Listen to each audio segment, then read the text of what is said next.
All right, so I literally just finished the movie The A-Frame. Funny enough, I actually tried to watch this yesterday, and I watched the wrong fucking movie for about 10 minutes before I realized that it was not watching, that I wasn't watching the right thing.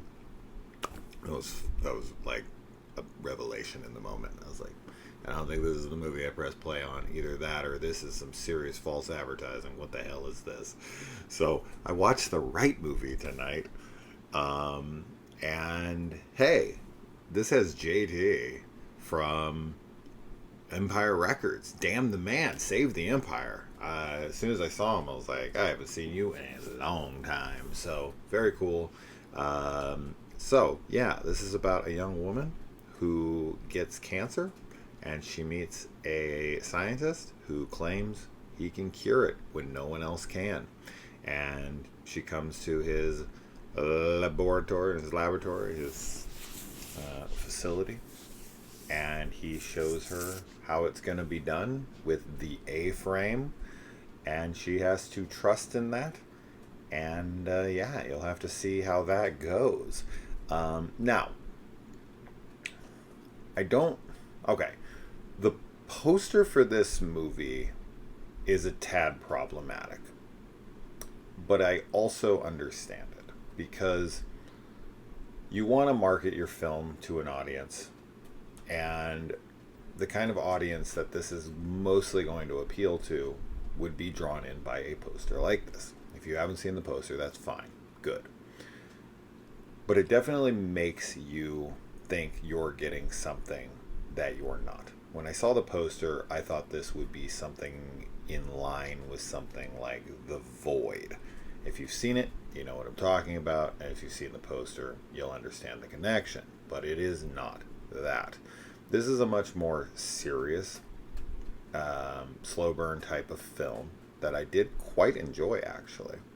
But I can only assume, having reviewed for a very long time now, and having seen the reactions of plenty of people when it comes to lower budgeted science fiction stories that don't play by traditional structure rules. Not saying that the structure of the film is different than what you would get typically in narrative filmmaking, but that the the film itself does not play out like you would expect, especially from that poster. So I was expecting a different film for sure, and I can see people being let down by the fact that they thought they'd be getting one thing and they got something different. While I do still think the film is quite good, and I did enjoy my time with it, and I was pretty satisfied overall, I think that there will be people who feel, cheated by what the poster suggests, even though you do get what's on the poster. It just takes the whole movie and isn't what you might think. I also think that the main character, our lady here, might get some hate, which I don't think she would get if she was a guy. Maybe you'll get what I'm saying if you watch the film. But I did like this story, and as someone who is a hypochondriac and is mortified of getting bad news, getting some kind of diagnosis that is the inevitability of my mortality.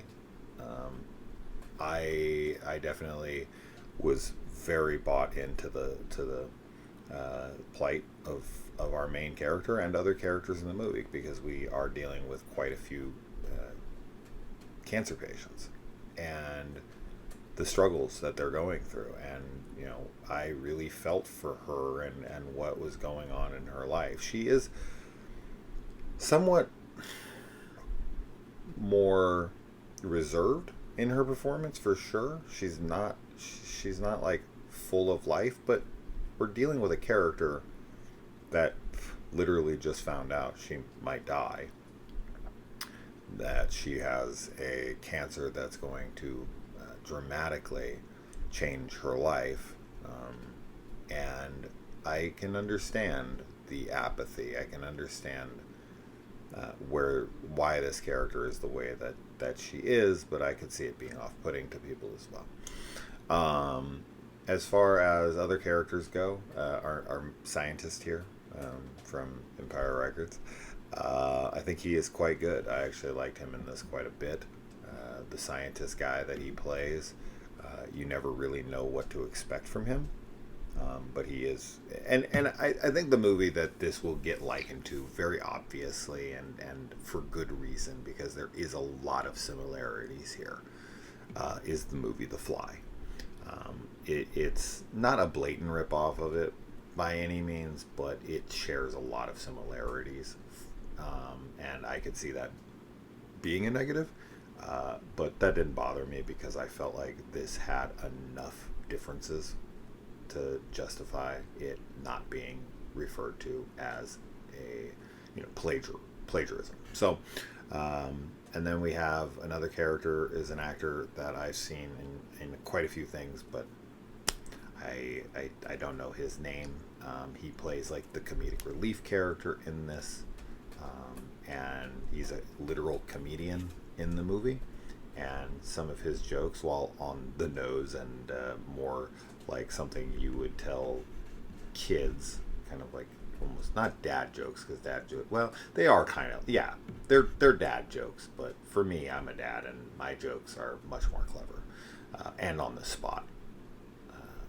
But yeah, he's also likable, and I just really genuinely feel bad for the people in this movie, and I think this is a cool sci-fi drama horror that will probably get overlooked, and I think that a decent amount of people who check this out will be displeased with it. But I think if it sounds interesting to you at all,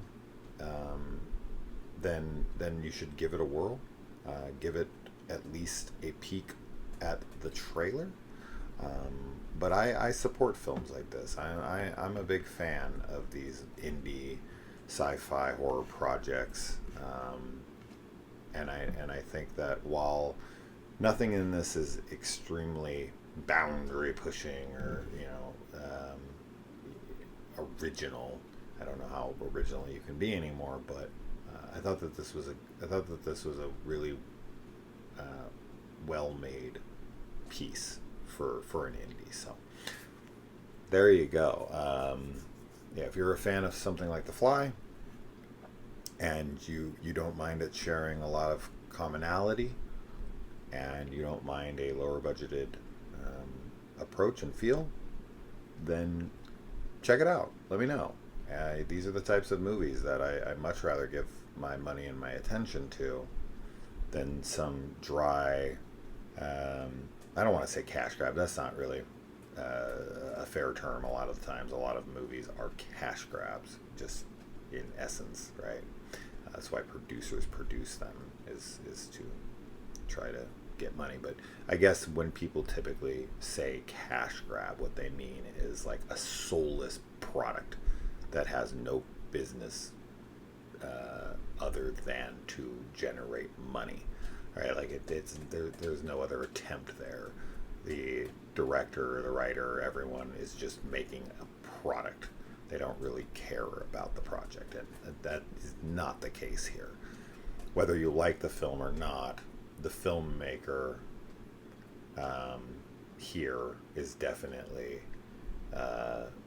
passionate, and this was an earnest attempt at making something that they were proud of. And for me, that will always outweigh any studio film that just hires a random director to helm some project that they're trying to push.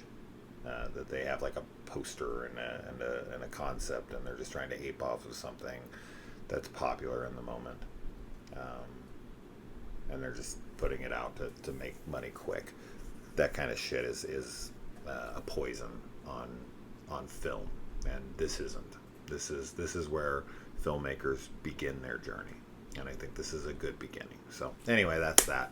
I didn't absolutely love it or anything, because I just think that there are limitations, and I don't know if this person's made a lot of things yet, But for a younger effort, which is what I'm assuming is the case here, I think this is a good one and promising for the future. So anyway, that's that.